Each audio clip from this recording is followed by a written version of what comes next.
You are now listening to the Minority Trailblazer podcast. Let the story begin.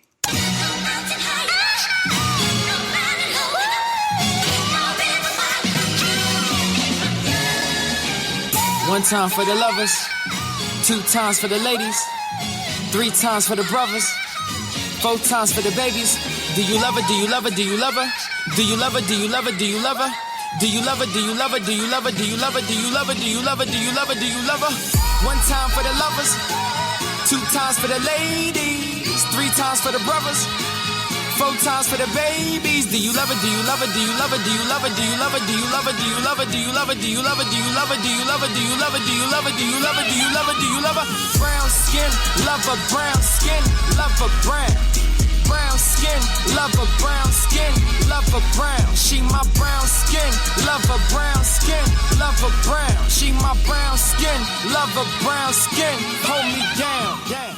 Welcome to the Minority Trailblazer podcast, and I'm your host, Greg Eel, the Culture Change Agent. On this show, we interview young, successful minorities in a variety of fields to educate, empower, and inspire our current and future generational leaders. And you already know, today I got a show for you. Hey, before we begin, though, I just got to do a couple housekeeping things. One, please do keep me in your prayers, man. We searching for the car. As I let y'all know, last episode, earlier this month, car was totaled in a complete accident. We were able to get things worked out, man. But I got to get another car, so I got to start this whole journey on again, man. So please keep me in prayers on that. As well as just a safe recovery, man. This last month, I feel like I've been on vacation the whole dang month, and I need to get back in the gym. And my doctor said I can't lift or work out for the next 3 to 6 weeks, or until I'm fully healed. And I'm like, goodness gracious, this is not a good look. So I'm just stuck in here drinking a gallon of water a day and taking these pills, man. So, But yeah, man. It's been a whirlwind of a week. It's been a whirlwind of a summer, but it's been a great summer, and I hope my summer's been well for you as well. What in the world? But yeah, as we close this week too, keep on your radar. I got some big upcoming announcements. And I'm just generally excited for the remainder of the year, man. We got some great stuff popping off. We got some great guests. I know today we have a phenomenal guest, but I will say this. It's been 3 back-to-back male guests. This won't happen again this season. I got a crazy lineup of women, entrepreneurs, trailblazers, teachers, change agents, scientists that are about to come and blow your mind. So don't think it's like that, because usually it's like 70% women and like 30% male. But I know I'm looking, that's like, yo, we got back to back. But don't worry, I got it coming. I got it coming for y'all, man. So y'all stay tuned and enjoy episode 3 of season 5 of the Minority Trailblazer podcast. I'm always get particularly excited when I get a chance to showcase episodes when I'm interviewing people that I call family, I call brothers, man. And today is no different, man. And I'm not just bringing him on because he's an Aggie alum. I'm not just bringing him on because he's a brother of Alpha Phi Alpha Fraternity Incorporated. I'm not just bringing him on because he's my dog. I'm bringing him on because he's going to add a lot of value, have a lot of interesting stories, and I'm just excited, man. So I'm going to read a snippet of his bio, and I'm going to slow down, and then we're going to jump into the show. So he currently serves as the Chief Financial Officer of St. Hope. He began his career in the private sector in General Electric's financial management program, where he had the opportunity to hold a variety of financial analyst roles across 3 different business units and learn accounting, finance, and strategy concepts directly from GE CFOs. He then accepted a management consulting role with Ernst & Young's finance transformation practice, where he focused on finance process improvements, ERP implementations, and business development. After gaining extensive experience in finance, operations, and information technology in the private sector, he decided to change trajectory and pursue his passion for education and honest politics. So he accepted a role with Leadership for Educational Equity as the Director of Strategy, focusing on financial management, performance management, member outreach, and crafting the social media marketing campaign strategy. You can tell it's a nonprofit because there's like 4 distinct different roles. After spending 10 years on the East Coast, he decided it was time to pursue the work he is so passionate about back home in Sacramento, which led to St. Hope. Over the course of last year, he transformed St. Hope's finance function through the implementation of NetSuite, ERP, and payroll, finance process redesign, and hired a completely new team. Over the next 6 months, he will oversee the implementation of Sweet People, lead the merge of St. Hope's 3 entities, their public schools, academy, and the development company, and will begin to focus on driving profitable growth and job creation within St. Hope's economic development efforts. He earned his undergraduate degree in finance from North Carolina A&T State University and is a 2018 Masters of Public Administration candidate at the University of Southern California. So without further ado, I know that was a lot in the bio, I would like to introduce my dog, my brother, Julian Love, to the Minority Trailblazer podcast. Welcome to the show. What up, G? What up, G? I'm super excited to be here. It's been a long time. I've been watching you do these podcasts, so I'm excited to finally join you on one of these. Hey, man, I'm excited to have you on. And reading by this bio, man, you sound like a 48-year-old executive with like 2 kids, then merged like 3 or 4 companies. I'm like, yo, you got so much knowledge. You done transform all these systems. You done did all this other stuff. Like, yo, is Judy really this deep? I did a few things, but you also made it sound real good. But yo, we just gonna jump right into it. But as always, and I don't know if I forewarned you, but we always start the show off with a quote and a story about how you apply that quote to your everyday life. Yeah, I'm going to say you didn't prep me for this question. I think a quote that I've been living by for a long time is, to whom much is given, much is required. Mm-hmm. And I just felt, even at a young age, I always felt blessed on everything God's given me, everything my family's given me. So I've always felt a charge to do something really big with my life and impact a lot of people with my life. And so that means every day locking in and working harder. And then just being really critical about myself and how I can grow and have that impact that I want to have. Bet you opened the Pandora's gate, man. What's the thing over the last couple months you've been really critical about yourself as far as in growing? I think, throughout my career, I've done a lot of different things and learned from a lot of really smart people. And so over the last 6 months, I've just been really focusing on, how am I growing right now? How do I need to kind of create different pathways for myself to grow? Because sometimes it always doesn't just come to you. Sometimes you got to create it. And so that's one of the things. And the other thing is just discipline and sticking with something. So in my, career, in my life, I start things a lot of times and I always don't follow through. So right now I'm in a season of, when I start something, if I think of a good play and I draw up a good play, I got to run that play and then keep running it till I perfect it. So, it really sticks. I like that. It's kind of similar. If you think from a sports analogy, the difference, and this is really bland. So I know my sports people are like, nah, G, for real. But I feel like the difference between like a good coach and a bad coach is not as big a difference as people may think. And a lot of times the bad coaches, they run a play or they stick with rotation and then they scrap it. And then the good coaches, they continue to run the play, maybe make some tweaks, but they don't just throw the whole thing over. And I think and you hit on the head right there. And I think a lot of people on this podcast, once we jump into it, is going to resonate because I know so many people that are listening right now that have started something and they stop, right? Yep. And they see their friends, they kept going, or people in that space, they kept going and like, dang, I could have been doing this. Or for those people, and I think you said something critical, and and we're going to definitely expound upon that later in the show, as far as your growth, the areas you have to grow in don't automatically just come to you. No. And sometimes you really have to search it. And that's the hard part, because who wants to search for something they need to actually work in and grow in? Like, that's tough. Yeah. And I think it's about being honest with yourself. And then also just recognizing sometimes it's going to be uncomfortable. Mm-hmm. And sometimes you got to sit in that and marinate in that and work through that and embrace that. It's, that beauty and the struggle concept, really just living that out.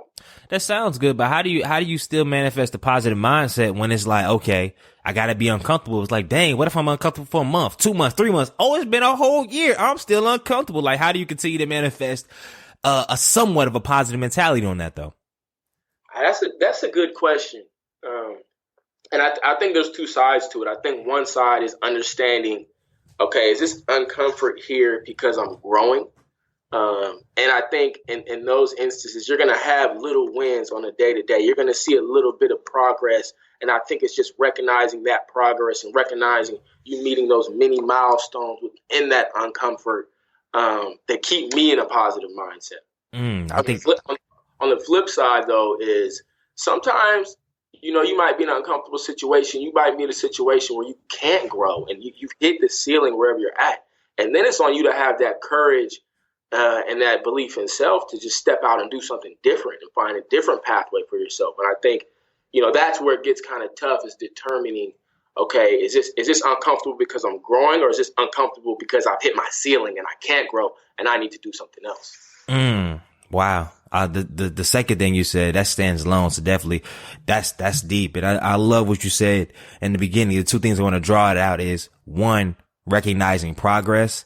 And I think as humans, sometimes it's hard for us to even take a step back and recognize that. Like, we can recognize what we're not good at. We can recognize all these things, but recognizing progress is a skill set. And I think that's something growing over time. So I like that, as well as, and I tell everybody this, and it's hard. I got to tell myself this, is this setting those mini goals, not the huge ones, like those mini things. And that can kind of keep it up. But before we just jump into all this stuff, man, I know I read a lot of great stuff on the bio as far as being director of strategies organizations, being CFO. And it's like, yo, you're not even 30. But let's take it back, man. I always start the show off with the past, the origin story, man. So can you share with our audience a little bit about your background and who you are before A&T, before St. Hope, GE, Consultant, all that stuff? Yeah. So I grew up in Sacramento, California. with my mom, my dad, and my brother. And, just thinking about growing up, the biggest thing that kind of built the foundation of who I am is, my dad is a big competitor. So he always instilled in that in me at a young age. I remember one time, a lot of people don't know this about me, but I used to play tennis. I was a young little phenom, like Venus and Serena, me and my brother, before they did it. I ended up quitting because I wanted to play basketball. But I was playing my friend. My friend, his dad was a tennis pro. So, of course, he's supposed to be better than me. But we're on the court, and I was working him. I was working him in this big tournament, and he was getting real down on himself. He was getting real sad, and he was my friend, so I felt bad for him. I started letting him win. And in tennis, you get the momentum. You can kind of take a game over. So he ended up winning the match. After, my dad was like, I'm probably like 9 years old at this time. My dad was like, what happened out there? You gave it up. I was like, man, I felt bad for him. So he was sad. So I let him, get a few points. He was like, man, don't you ever do that again. When you got somebody down, you need to put your boot on their neck and finish them. You need to have the opposite type. Your dad real, okay. I never forgot that. And he tried to instill that same kind of mentality in me and my brother. And, whether it was sports, whether it was cleaning your room, whether it was school, especially school. And so that's kind of how, the foundation of who I am got built, is just, through competition and always giving it everything you have.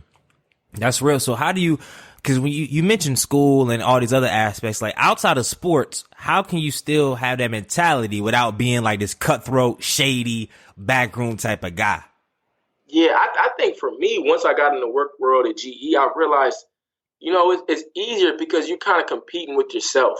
You can really, you can go in the office, and if you lock in and just try and get better and learn from everything your manager may be telling you, and you're kind of just picking up on how you can get better, you can stay in that office until 9 o'clock or however late you got to work to perfect whatever you're doing. And you can have kind of as many shots. In a basketball game, you have one game. You have that was 32 minutes or however many minutes to make shots, play good defense, whatever. And you may mess it up. So you don't have that much time. But when you start working, you got a lot of time where other people are chilling and relaxing to really hone your craft and really get really good whatever you're trying to do. And so I think it's just the same mentality, but I found it to be almost easier in the work world. I like that. So it brings up a point of resources versus responsibility. And when you enter a job, and it doesn't even have to be a corporate high paying job, but any job, a lot of people look at the resources that come with it as far as the pay or maybe the time off, et cetera, instead of responsibility at the job of kind of growing and getting better. And I know people, when they get the signing bonus, they get their first check, the first job, it's like, boom, now I'm making 60 grand a year. I can get this car, get this. But then the responsibility of not only just doing your job, but being great at your job, focusing on that thing, figuring out how the politics of it, really putting that time in. That's not always a clear translation. So how do you set aside the two as far as in your own life? Okay, some of the resources that having these type of roles have allows you to have, but also that responsibility that you still got it. Cause I mean, everybody 29 ain't trying to focus on continue to grow. Like, let's be real. Everybody after 21 or 17 or 18 ain't fully focused on growing. So how do you still keep that same balance? Yeah, for me, you know, for these first however many years of my career, I focus mainly on the growth aspect. So when I worked at Ernst & Young, I was making a pretty little penny. But I decided to go take a job in leadership or educational equity and take like a 30% pay cut. Mm-hmm. And that's a lot of money, especially in New York. I did in New York, but I did it in pursuit of growth and in pursuit of growth in the area I wanted to grow in. And that's really how I've thought about my career kind of for the last 5 years. I am going to flip the switch pretty soon here and kind of do both, because I think, you know, it does take capital to do a lot of the things that I want to do. But that's something I've always kind of, you know, I wouldn't even say balance. I probably lean more towards the side of I want to take whatever role is going to give me as much growth as I can, because I know if you get a lot of growth in these early phases of your career, later on, you know, the resources, that salary, that business you can build, it's going to be there if you have the skills and the mindsets necessary to be successful. And so I think in the long run, you know, focusing on that growth more than that, the resources of the salary is going to pay dividends, or at least I'm hoping so. Yeah. it is kind of, go ahead. Easy. There has been times where I've been like, man, you are tripping. If you would have stayed at EY, you could be making so-and-so. But, you know, it's just about, you know, still believing in yourself and believing in the decisions you made, if they were made with the right mindset. Man, there's a lot to unpack on that, but I'm just going to leave that there for right now. Before we get into like, okay, the corporate side of you, how did you even, when you were growing up, and there's two questions I want to ask before we move on. Who did you look up to, man? And what did you want to be early on in life? Yeah. So when you're a kid, you kind of only, you know what you're exposed to. And so I looked up to my dad. My dad was a fire captain, but he also invested in real estate. And so I didn't want to be in the fire service, but the real estate thing really interests me for whatever reason. I was kind of interested in business. I don't know why. And so I made the decision that I wanted to build $1 billion real estate development company from the ground up. And I went and talked. They had, my parents hooked me up with a guy named Scott Syfax, who did real estate development in Sacramento. They went to high school with him. So I went in his office and I talked to him and told him what I want to do. And he said, you know what, go get a degree in finance. If you get a degree in finance, you'll be able to do whatever you want to do. Then actually after my first or second year, whatever, I came back and talked to him. I said, hey, man, I want to come work for you. He said, no, don't come work for me. You need to go work for one of the biggest and best companies, really, you know, cut your teeth, get your foundation correct, and then you can come back and work, you know, in a small operation like mine. And I think, you know, that was really good advice. Man, that's phenomenal advice. And speaking of going to get your degree, how did you end up or even find out about North Carolina A&T all the way from Sacramento? Yeah, so a guy by the name of Dr. Alan Rowe has a program in Sacramento where he takes kids from here on Black college tours. They do Black college fairs also here in Sacramento. So I went on a Black college tour, saw all the colleges up and down the East Coast.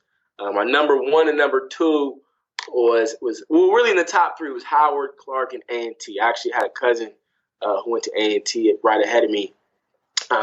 Howard was just too expensive. You guys know how that goes. Mm-hmm.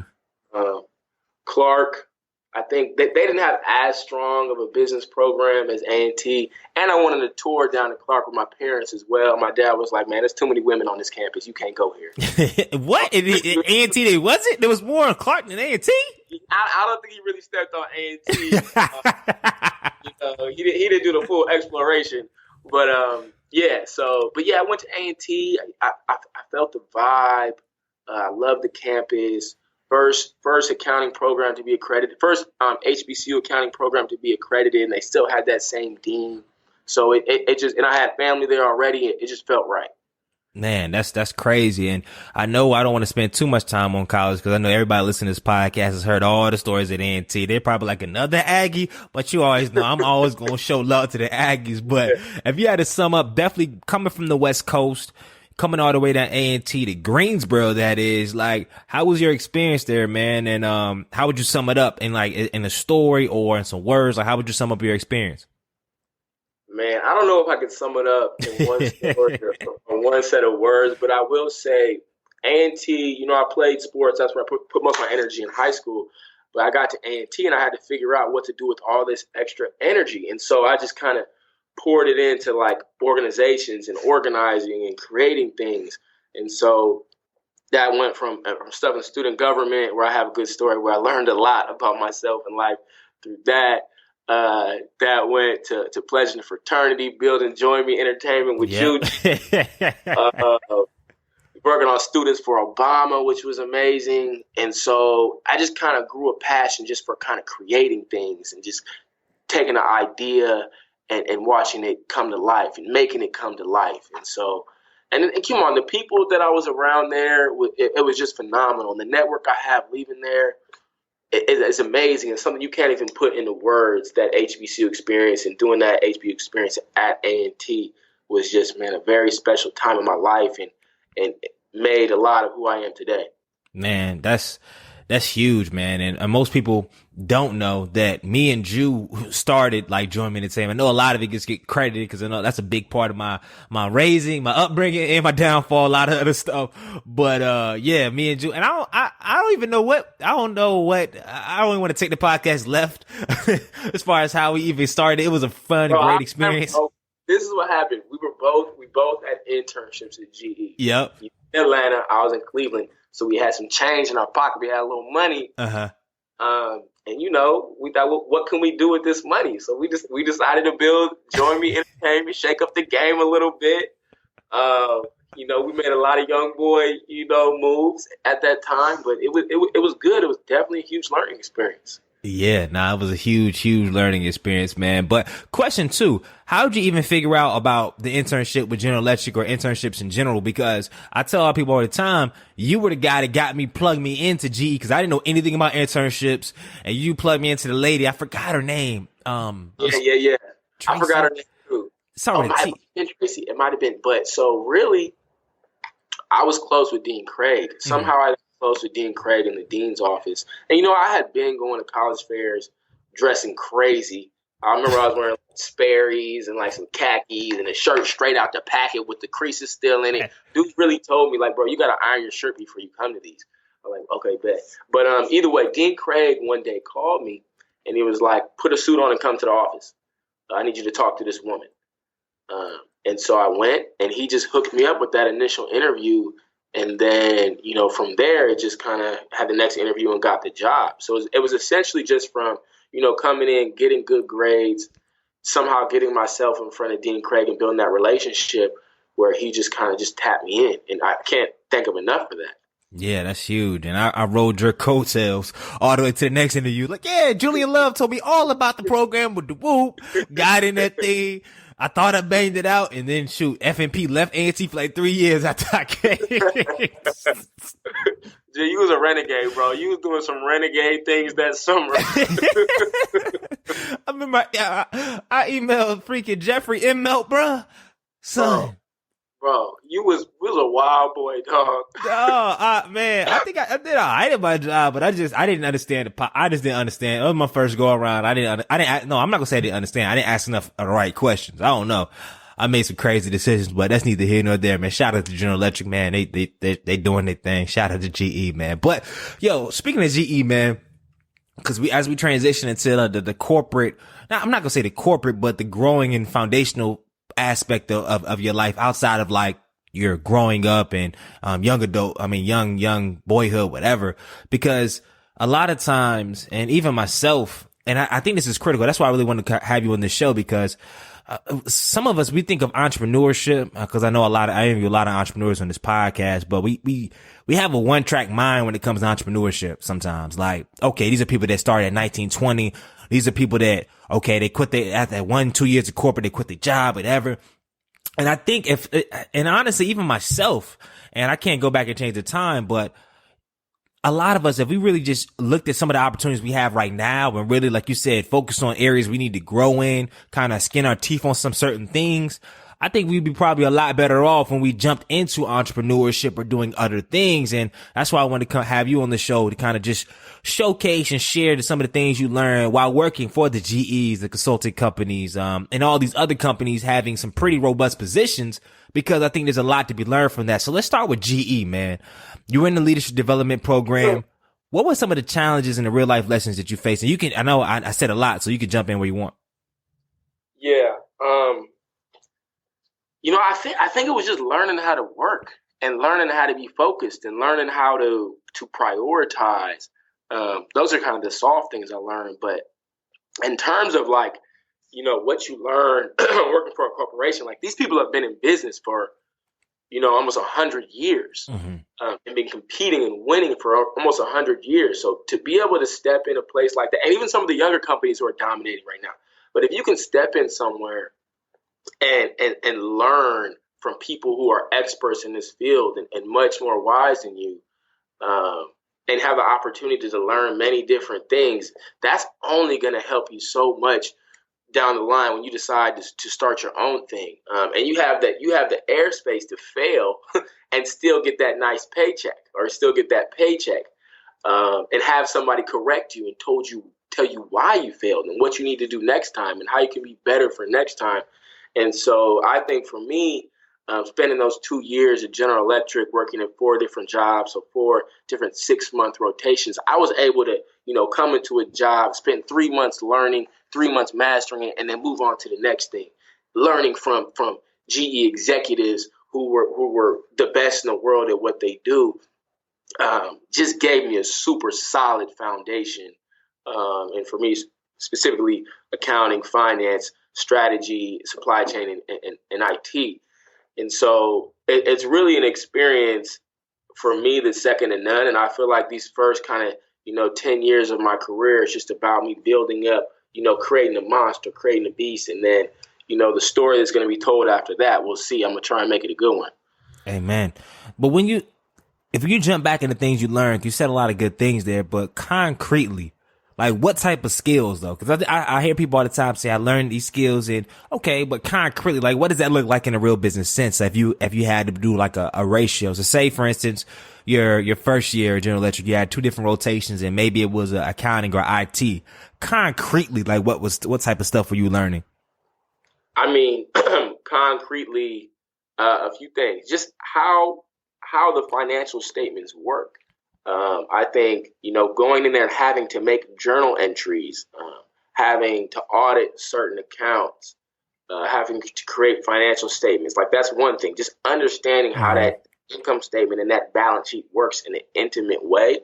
That means a lot when you're running your own business. So then looking at it like a financial statement, looking at an income statement for a month or a quarter or a year to date or the entire year, and being able to draw insights of what's happening in that business. Do you have an issue with your variable costs, or do you have an issue with your base cost? Do you have an issue with sales growth, or do you have an issue with your profit margins? Knowing those kind of things and being able to really analyze the income statement, and point out what the issue is. And a lot of that only comes from you looking at it with somebody who's been doing that for 15 years. So you guys looking at it and being able to draw out the same things, that's when you're really learning something in business and really knowing what these financials mean and how to take that and then make the right decision to make the financials look better. That's one thing. And then one of my roles was kind of like a investor relations role. So I had to prepare the pitch decks for the CEO of GE for our business segment. So wow. Being able to create a deck that this CEO is going to go take to investment bankers. So being able to create a deck, and then you put the financials, you put a chart, and then you only have room for like 5 or 6 bullets. So figuring out, like, for this entire quarter, what are the most important 5 or 6 things that happen in the business, and then stating those super clearly in a bullet. Like that's an important skill in terms of, one, just knowing what's important, and 2, being able to clearly communicate what's important at that executive level. And so I think those are just a few of the concrete things I learned, but just like really, looking at financials, understanding the full picture of what's going on in that business, and then knowing, what's most important, what are the levers you need to pull to create the change you want to see. Man, that's a You said something right there. And I think a lot of that revolves around a mindset, like saying, okay, I'm at this corporate job. Cool. Some people like, well, I hate a corporate job. I hate having a boss. I want to do this. I want to do that.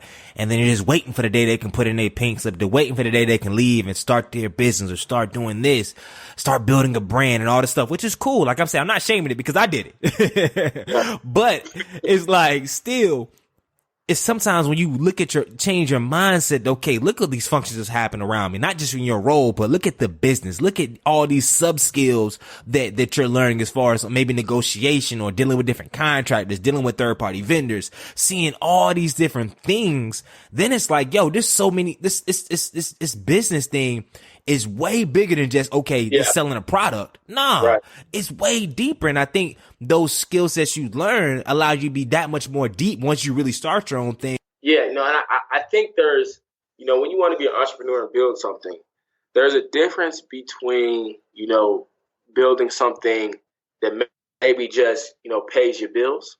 And if you build a business that just pays your bills, you're always at risk because businesses go up, businesses go down. And so if it's only covering your bills, that you're in a risky business. And there's a difference between that and trying to build something transformational, something that dominates in the industry, something that lives on after you're gone. And to figure out how to get that magic and get that operation and get that what's necessary to build a business that may live on after you're gone and employ, hundreds and thousands of people. Working for a company that's already doing that, I think is where you can get some of that magic sauce from.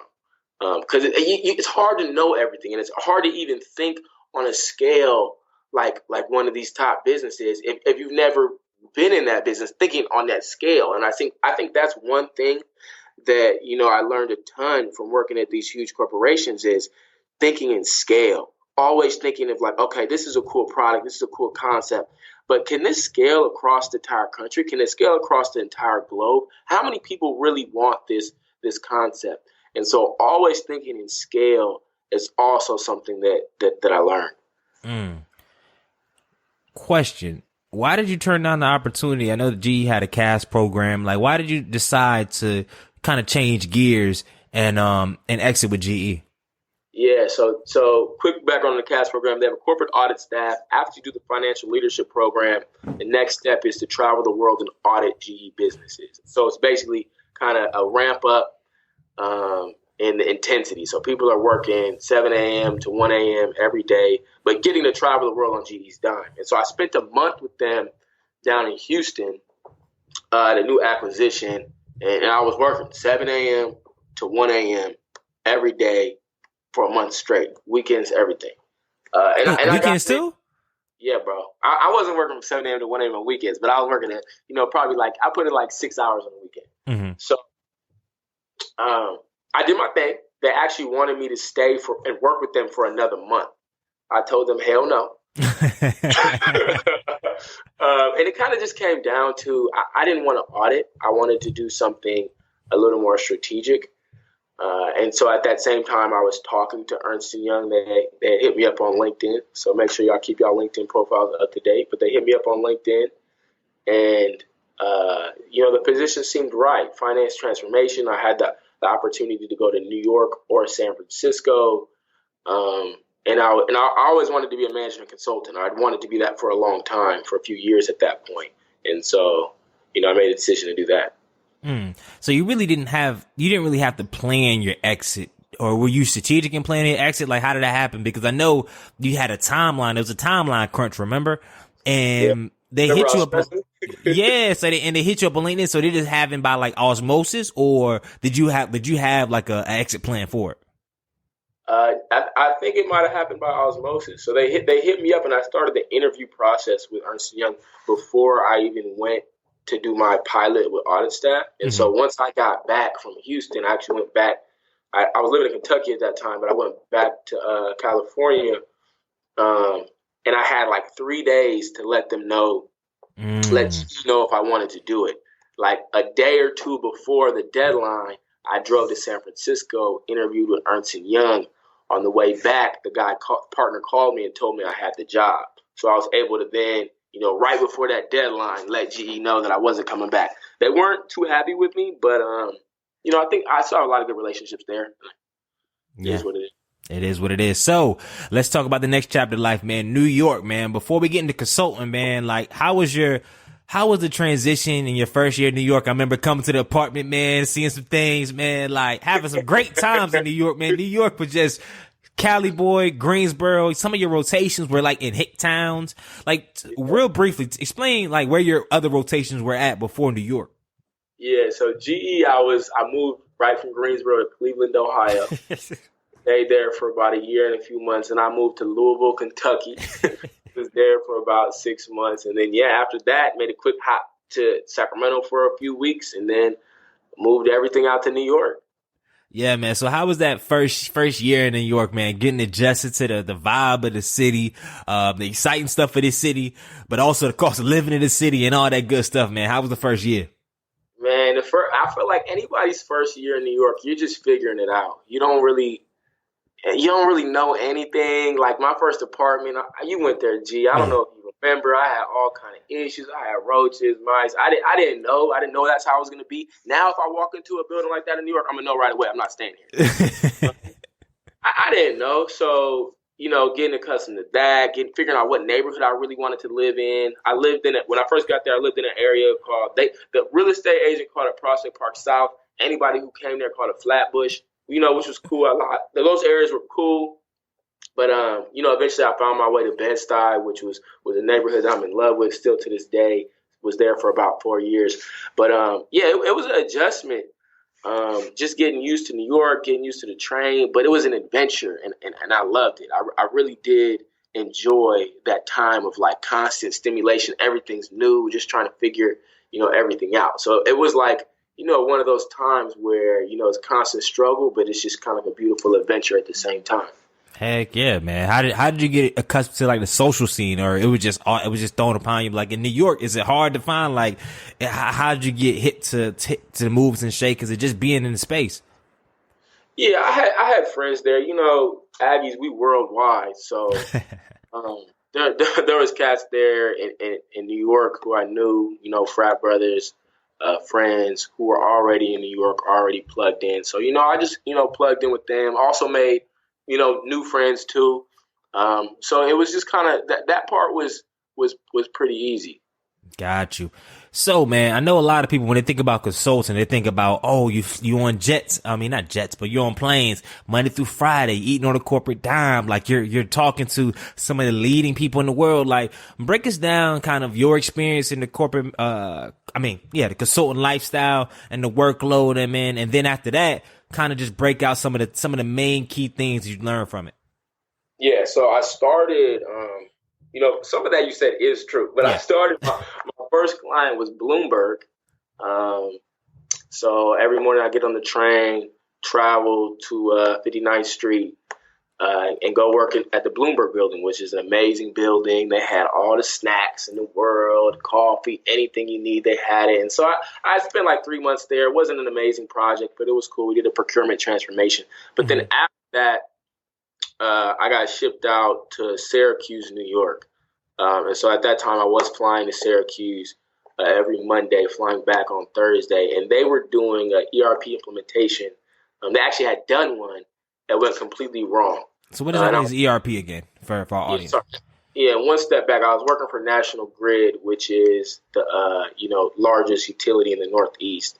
An ERP implementation is basically the technology that runs the whole business. So everything from purchasing, accounts payable, accounts receivable, your financials, all of the business is run kind of on this one technology platform that's the foundation of the business. And so if implementing a new one of those is a huge ordeal. And if it goes wrong, it's a big problem. And so they had thousands of invoices that were like their customers would send an invoice and it would just get locked up in the system. It would like basically get lost and wouldn't be able to be paid out.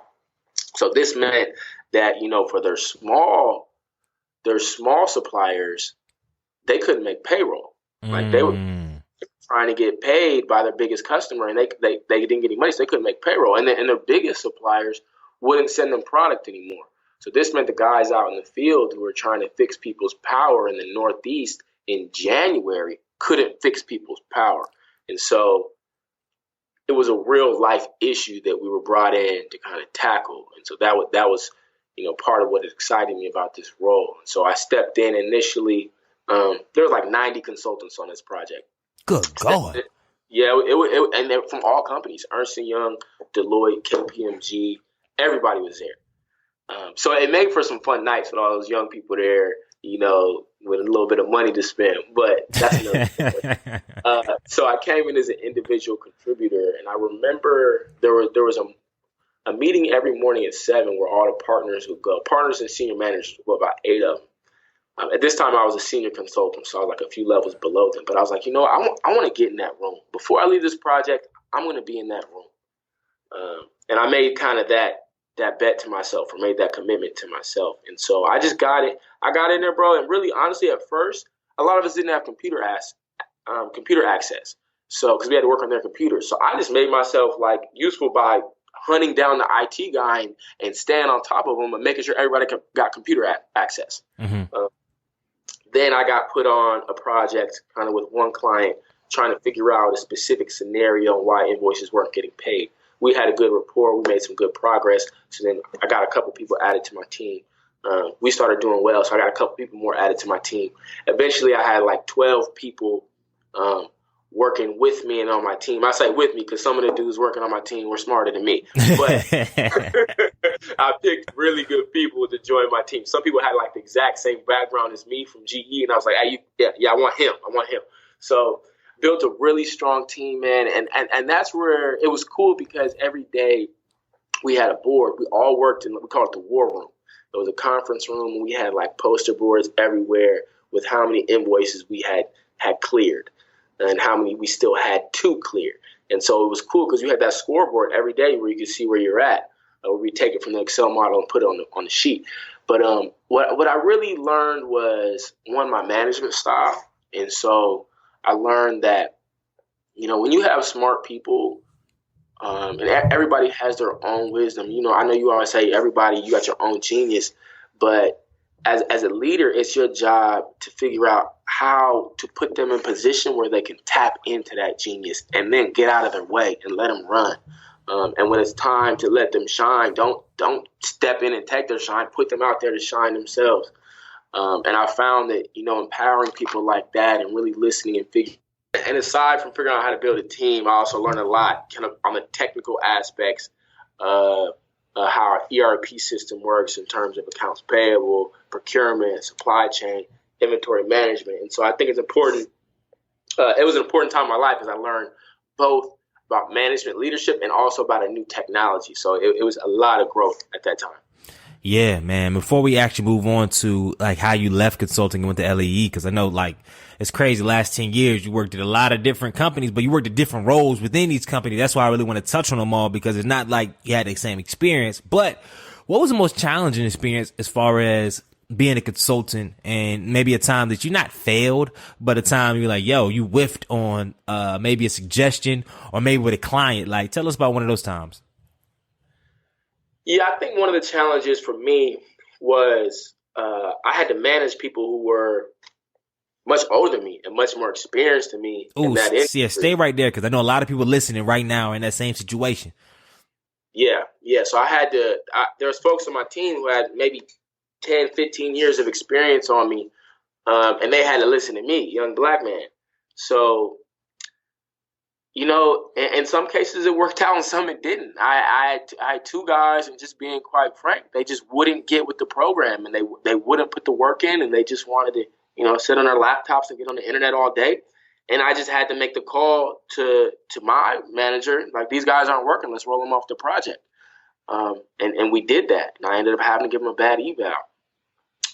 But then I had another guy who, his main thing was he had 10 years experience in power and utilities. Me and the rest of the team had none. And so, but I could tell he had things to offer. But it was kind of going through, like, a little struggle within himself. And so I just kind of tried to do my best to put him in positions where we asked him questions and leaned on his expertise and gave him projects where he can go do a bunch of due diligence and present to us, entire process flow in a really robust way. And we took what we could from that. There were times when we had to butt heads, and I had to tell him, no, we're not going to go that direction. We're gonna need to go this direction, and that's why. And he wasn't always happy about that, but I think he respected the fact that I was just upfront and open with him, and that I also gave him the opportunity to, share what he knew and speak on how he thought. And so that was definitely a growth experience for me, working there and working with folks more senior than me. Another struggle in consulting in general is, when you're a consultant, you get billed by the hour. And so, the partners, everybody's going to look at you basically like you're the product, you're the widget. And so there are times where I was on that project for over a year and a half where I wanted to leave and go work on a different project. In my mind, I was like, I didn't come to consulting to work on the same client for 2 years. I would have went and got a regular job if I wanted to do that. Mm-hmm. And so I made a few rogue moves to pull myself off of that project, talking directly to my client, telling my client, I don't want to, I'm done. I don't want to work here anymore. I've put in a lot of time. I'm ready to go do something else. And my client was okay with that because we had a good relationship. But my manager at that time, he did not like that at all. And so whether that was the right thing to do or the wrong thing to do, I'm not sure. But that was definitely a struggle, just feeling like, I'm kind of just looked at it as a walking dollar sign in some sense. That's crazy, man. And I think you said some big things there. But one question I have to ask is, how do you say, and for instance, specifically being a person of color, having to lead people that are older than you, have much more experience, how do you balance between, okay, making sure they feel like they're part of the group, but then not being a pushover, but then also too, the other extreme is seeming like the angry black guy or the angry black woman. Like, how do because I know you don't have the catch-all answer, but in your perspective, how do you have that balance though?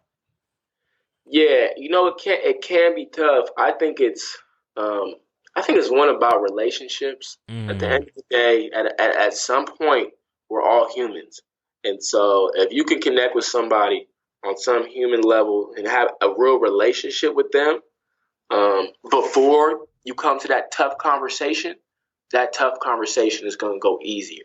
So if I'm talking to somebody and I'm asking about their kids and really getting to know who they are as a person, however different they may be from me, once it comes to the conversation that gets real, and every now and again it should get real if you guys are really working on some stuff, if you have that foundation of a relationship, that conversation is going to be easier.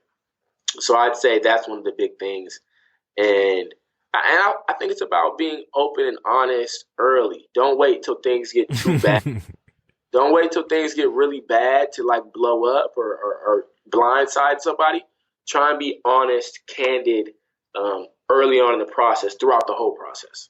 Yeah, that's some great nuggets, man. So now you kind of have a little unrest about the consultant thing. How did LEA or LEE come even to fruition, and why? I know you mentioned it a little bit beforehand, but why such a drastic change?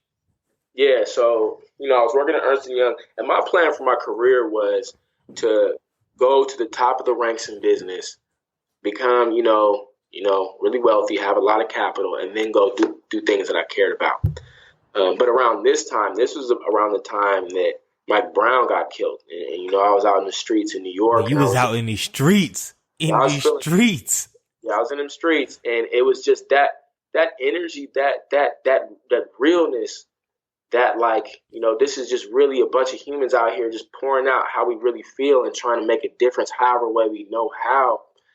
That feeling of, fighting for something that mattered. I wanted to be able to do that with my entire day.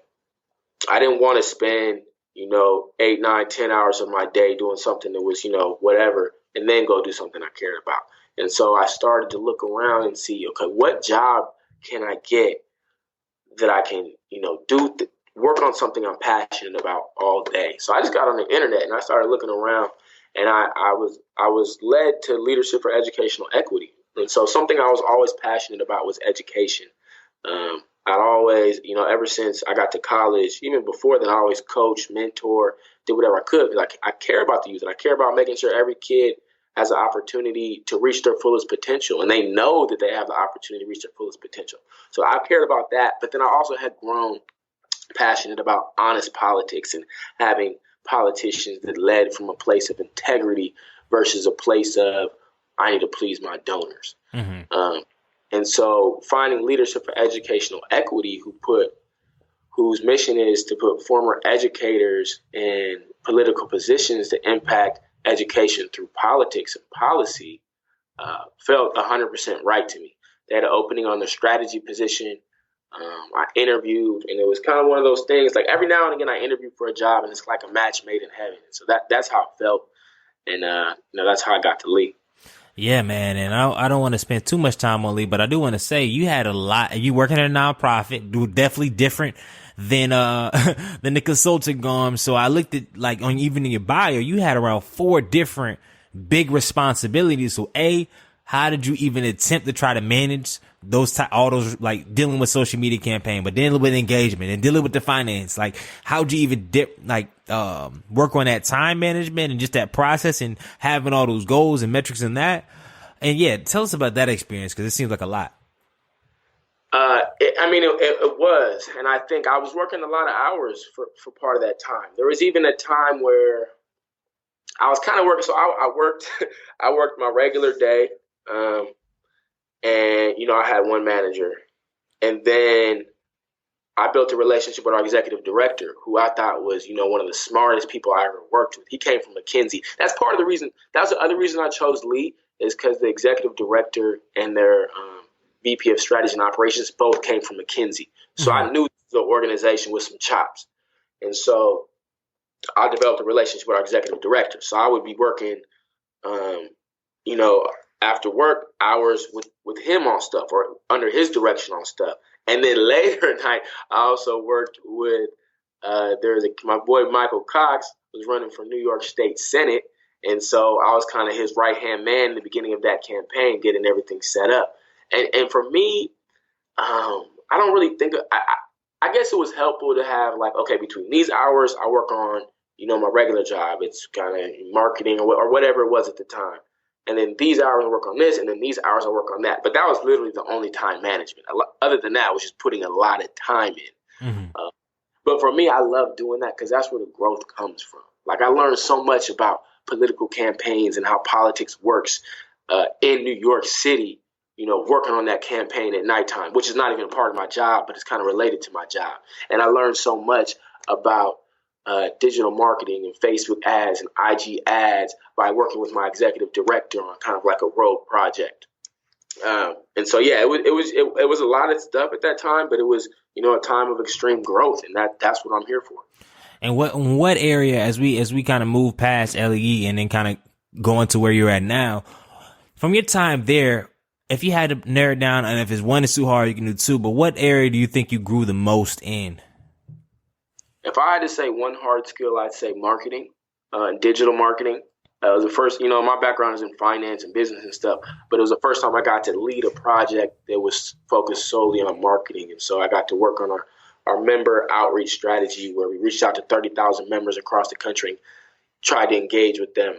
And so I got to see the magic, in the new age of digital marketing, your campaign tells you if it's working or not. Compare this campaign to that campaign, and this subject line to that subject line, and this image to that image, and it'll tell you what's working. And so, learning that that's how marketing works in this day and age was like super magical for me. And so I say that, and just also working with my executive director, just the way he thinks and deconstructs problems and always approaches it. A lot of times when you have a problem, you approach it with, you try and jump to the answer right away.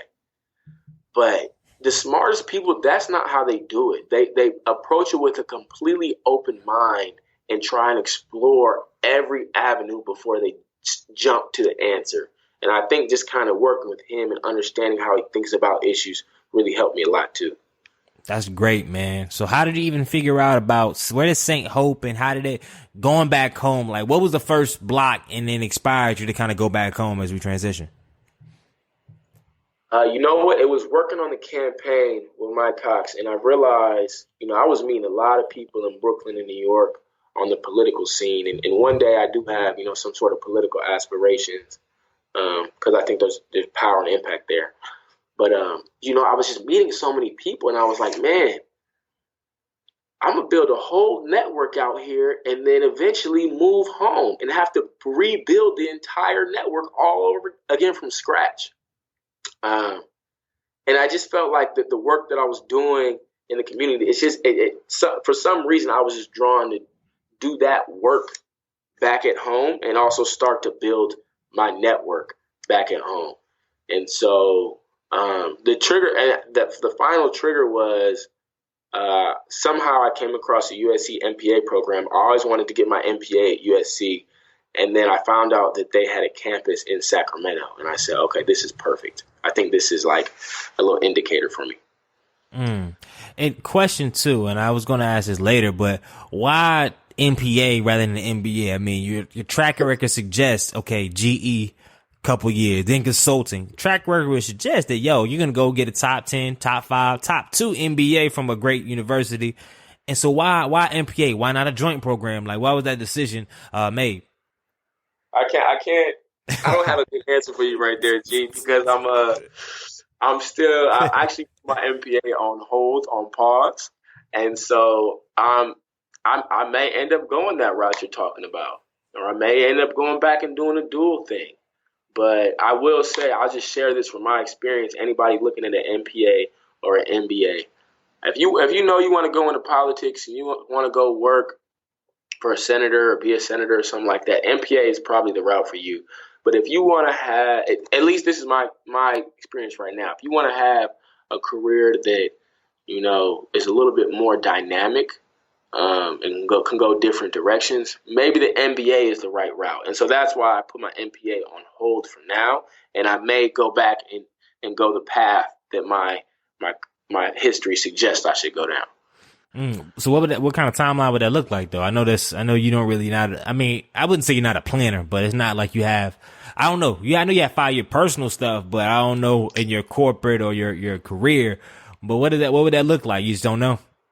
I don't know, bro. And I was thinking about this yesterday. I think I'm going to try and spin this to my advantage. I think because I'm growing like a new big passion for technology. Some call it the fourth industrial revolution that's going to come with AI, machine learning, blockchain, the Internet of Things. I'm thinking I want to dive into that a little heavier. And so, literally just yesterday, I was kind of thinking about what could it look like to do an MBA that's like deeply focused on those technologies or the application of those technologies. So I don't know what the timeline looks like, but I always knew when I went back to school, I wanted to be like, I didn't want to do it just to check the box. And that's kind of how I started to fill in my MPA program. And so, once I get to a time and a place where I can feel like, okay, I feel like I should and I need to go to school to gain these things, that's when it's going to happen. And I'm starting to get more comfortable with the fact that life is long, man, Lord willing. And so, if I'm 32 and I'm at Stanford getting an MBA, then I'm 32 at Stanford getting an MBA, and I'm gonna come out and kill the game. So it's I guess that pressure of you want to get your MBA like within these years. I'm starting to alleviate that for myself. Now that makes a lot of sense, man. And I know we're coming short on time, but I did want to ask a couple questions on St. Hope, man, because it looks like you've done a lot reading about this thing over your last year and a half, man. But not to get too deep into the specifics, but what has allowed you in this role to be able to attack change and growth? I believe probably a little bit faster in this role than you have in your other roles, because it says, reading the bio, in 6 months' time, you've been able to implement new systems, integrate a whole different lot of stuff. So what was the shift? Yeah, so something I always thought about was I wanted my own ship. My own ship, something like I completely could control. And that's one of the things I liked about the opportunity with St. Hope is I was going to be running the whole finance department. And I think my CEO has done a good job of, giving me guidance when it's necessary, but really just kind of let me run and let me go and just kind of do my thing. And so I think that's really what it was, just getting to a position where I just kind of own an entire function. And once you own that whole function, how fast you move is really up to you. And so I got to really push the tempo. And it was a really exciting 6 months to a year putting in that new system, putting in a new team. And with that came a bunch of growth, a bunch of learning. But I would say what allowed me to do that was just the role that I selected, kind of owning an entire function. And it's been a great experience for me. Man, that's probably a great experience, but also has a lot of great challenges, man. So in this new role, you're the CFO now, you're doing a lot of stuff, implementing a lot of change. Like, what's the challenges look like on this level as opposed to when you first started? Yeah, I think on this level, now it's kind of like more macro challenges. So at St. Hope, our mission is to revitalize Oak Park, Sacramento through public education and economic development. Now, economic development, that term right there, what does that really mean? So in Oak Park, Sacramento, like many other communities across the country, we're facing gentrification. Mm-hmm. And so, when they started this in 1989, economic development, at that time, there was no gentrification. And so what does the strategy look like now, now that there is money coming into the neighborhood? But now that prices of rents and housing are going up, people are having to move out. Like, what is our position? What is the most strategic and focused things we can do to serve the community that's been here, versus just, creating opportunities for folks to come from the Bay Area or wherever to move in here? So I think that the challenges are much more macro and much more nuanced. And nobody knows the answer. I think that is one of the biggest differences right now. There's nowhere we can go and get the answer on exactly what we should do. Mm-hmm. And so, to me, that's what's so exciting, but it's also a big challenge. Nah, I can see how that is a huge challenge. And before we move into one of our last rounds, the future round, I know you, and you can talk about it if you want, but I know you dibbled and dabbled in like the restaurant business, man. So can you share with the audience a little bit about that experience? Can you talk about that? Yeah. So it started, because we have St. Hope. We have we have a lot of property in Oak Park, and we had one building where we wanted to put a restaurant. And so, I was just reaching out to my network, seeing, I ran into an old friend right in front of that building. And he told me he had been a chef for the last 10 years. So I just hit him up. It's like, hey man, we got this opportunity. What's up? And so he was all in. And so we went through the plans. Eventually it didn't work out. I think rightly so, it didn't work out. But ever since then, I just kind of been partnering with him to create these different really experiences. They're dining experiences, but it's bigger than that. It's really just an experience for people to come together, break bread, eat some food that they probably have never ate before in a way that they've never ate it before. And it's really been a fun experience for me to come back and just kind of help build something, and also just, connect with folks here in Sacramento. And then also we had an opportunity to run that dinner in Costa Rica and connect with folks from around the world. And so I think, just speaking on that real quick, I think it's important in life just sometimes to do things just to do it. You never know what can come of it. And you never know, the relationships that you build, and the time that you have. That stuff means a lot too. Yeah, man. That's huge. And speaking on that, before we move to the future round, I know as we've talked about this whole interview, the career, the ups and downs of the career, moving into all these different locations, all that stuff. And all this has transpired before you even reach 30, man. You're approaching 30 in a couple weeks, man. So like, as you reflect, and it don't need to be too deep, but if you reflect, man, on your 20s and the ups, the downs and whatnot, man, like, how was the experience trying to grow a career, but also trying to live your best life without like societal timelines on it? You feel me? Cause it's probably hard because, societal timelines suggest, it's 30, bro. Like, what are you thinking about? Wife? You thinking about the kids? You thinking about houses? And you've been just moving every couple of years, and it's just a lot of stuff going on. So how do you balance that? Because at one point you could be like, I'm learning, I'm growing, do all this stuff. But then there's the other part, like, but what about your personal life? What about this? So how do you manage? Yeah, one, I think at a certain point when I was around 25, I think I just rejected that notion of this is how, my life should go. And then also, I think I've just focused a lot, we talked a lot about career growth and things like that, but I've also focused a lot, on personal growth and shoring myself up as a person and facing, my insecurities and just trying to be a better human. Um, and so, like, when you're doing that kind of work, all these societal norms, people trying to tell you how you should be living your life, it really means nothing because nobody knows the right, perfect way to go through this human experience.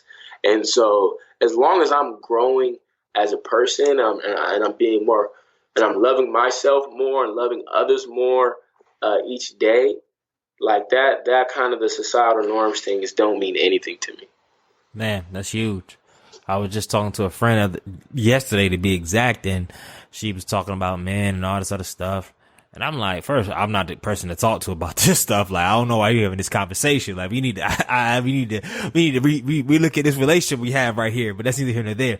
But I was rapping with her, and it's like, you can achieve a lot of stuff in life, especially in the business space and the career space, and you can get a lot of achievements. But at the end of the day, if you're really not growing a person, sooner or later you're gonna get exposed. Like either with your family, with your friends, who you really are. Like if you don't continue to grow and become a better person, that stuff, like I said, it doesn't matter. I hate people just say, "Oh, that success life doesn't matter." Blah blah blah. It just doesn't matter. Just if you are growing as a person, you success. Oh yeah, it does matter. Like who wants to be the best person in the world, but not say even financially, but just have not success in what they're doing. Like I don't know if anybody wants to have the best integrity, the best honesty, the best character, and their life is just in shambles. Like I don't, and plus it don't happen like that, right? It just doesn't.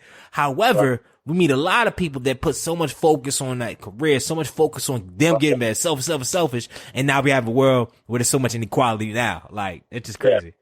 Yeah, I think that's the real balance that I have to try and strike versus like, career and societal norms. It's more like me trying to strike the balance between career growth and personal growth and figuring out like, because, I believe in working hard and putting a lot of hours in at work, but also, you got to have some time for yourself to, go to yoga or do some self-reflection or work on a relationship you want to work on. Or spend time with your loved ones. So I think that balance right there is the one that I think about more. Yeah, because if you don't, then the only balance you're gonna have is when you hurt, when you lay it up somewhere, and then people seeing you, but you can't even like move the way you want to move. Like people just taking care of you. It's like, hold up, nah, that is what it is, man. So as we transition to our last round before the rapid fire round, man, what's next for you in 2018, man? What's the future hold for you? Man, so 2018, I'm really, been trying to focus in on a few things. So really the biggest things right now in my mind are, continuing to do a good job at St. Hope and really figuring out what does economic development thing mean. One thing we're kicking around is potentially launching an incubator where we give folks capital and the skills necessary to launch their business. We always also take a little equity stake. But another thing I think I talked to a little bit about that I'm really excited about is a podcast that I'm launching in conjunction with GrowWire, which is a platform of Oracle, about the fourth industrial revolution. And so I think a lot of people don't understand these technologies that are going to change our world dramatically. And so what we're going to do is just basically have entrepreneurs and developers tell their story of how they're implementing whatever new technology they're working on. So I'm really excited about that too. Yeah, definitely. When that comes out, we'll definitely make sure we plug it and have some links up there on the show and make sure people know, because even myself, anytime I talk to Manny or a couple other guys I've had on the podcast before, just people I know in that space, there's a huge revolution coming. And a lot of people, a lot of Americans are just unaware and it's going to hit us. And if you're not prepared. Right.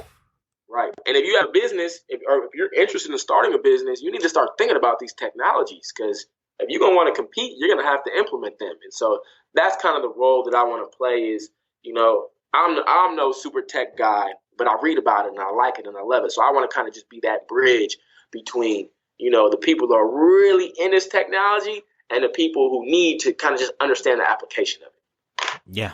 Say less on that, man. And when it's all said and done, man, how do you think you want to be remembered? Ooh, I want to be remembered as a solid human who was honest, full of love, and basically gave everything he had to the world and humanity. Yeah. That's it. Say less, man. And all right, so let's jump into the culture change round, man. It's a rapid fire round. I got 5 rapid fire questions. Hopefully I get 5 rapid fire answers, and then we wrap it up, all right? For sure, let's get it. What's the best piece of advice that you have never received? Ooh. Love yourself first. Okay. I'll let that breathe. If you could add one habit and take away one habit, what would they be? I would add more follow through, and I would take away the fact that my room's messy, my desk's messy, my car's messy, everything always messy. Yeah, well, you can take away that fact. You just get you a maid, man. Not, like one of them services. Seriously, they're efficient, man. You talking about all this AI, all this other stuff. I guarantee there's some subscription service out there for like $50 a month. You can get like a weekly clean or something like that. Yeah, I probably should look into that. What is your favorite book and why? Ooh, off top, autobiography of Malcolm X. And I'm going to say, this is random, but he opened my eyes to humanity and religion just because I grew up super Christian.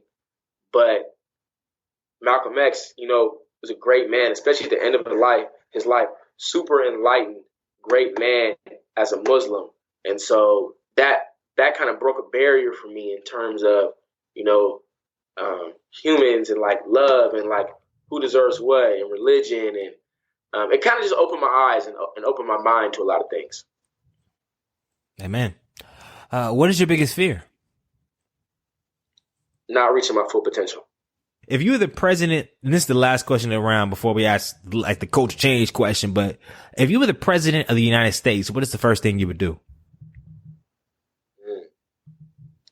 That's tough, bro. I would probably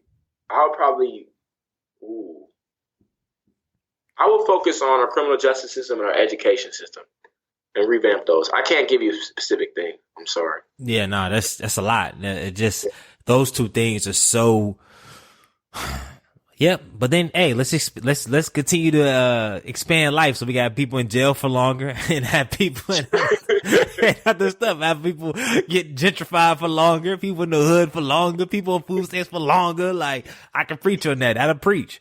Yeah, because I don't see. Yeah, I don't know if Elon. Yeah, that's either here or there, man. But yeah, bro, we gonna pick up the time. But man, all right, man. We wrapped up the culture change round, man. As always, everybody that come on the show, I consider a culture change agent in their own right. Just doing their things in the community, doing their things in their own life, man. Just trying to push the whole culture forward, man. So, if you could change one thing about society, most specifically our African American culture, what would it be and why? Off top, I'm gonna focus on. I'm gonna say mental health. I think, mental health is something that as African American community, we don't really understand that it's important to focus on. And it's important to, first learn for ourselves how to manage and monitor and think about our mental health. And then we definitely don't know how to teach that to younger folks. And so I think it so much starts with your mind and your mind being in a healthy, positive state. And if your mind is not in that healthy, positive state, it's going to be tough for a lot of other things in your life to go well. So I would say start right there with mental health and, shifting the culture on that. Yeah, and I think that's a much wider conversation because it's very hard to kind of get to the nitty gritty of, okay, so what does that look like? Does that mean more access to psychologists, or does that mean but when you're access to psychologists, is there better and more different trainings to deal with different people? And even though I don't think that's the case, I think there's still, there's so much value in that. But there's so many stigmas that has to be detached, and it's crazy because, I mean, and the effects, like you said, have way bigger implementation outside. Like, look at the rap music, the culture now. I mean, J. Cole hit on it a little bit, but a lot of what we see in especially our younger artists are because of them not being liked in school, getting picked on in school, feeling like outsiders, and they make outside.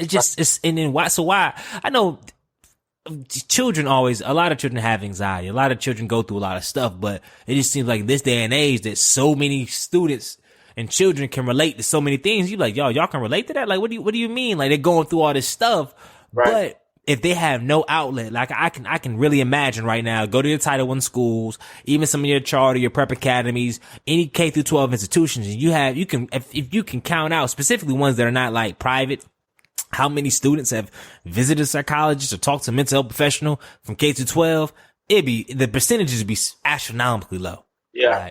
Like, even adults, specifically people of color, and it's like, but they dealing with the most trauma. You feel me? Isn't that the craziest thing?